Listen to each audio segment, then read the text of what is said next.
Hi, welcome back on Do It Yourself channel. Today I'm gonna show you how to import and export the contact in your Note 9.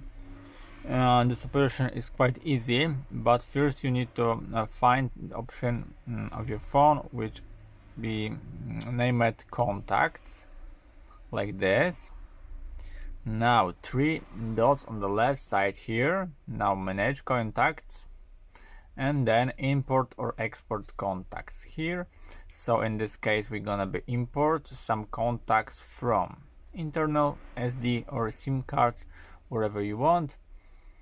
Let's gonna choose SIM one, choose a few contacts which you wish to import, done, and import to my phone, of course.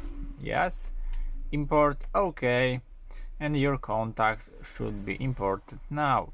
Of course you can do more things about your contacts with export, which is the same way but in a different direction. And that's it for about your import and export contact. It's short but it's quite understanding. So I hope the video is helpful for you. If yes, you can leave like, leave comment and leave subscribe, and see you by next video. Hey!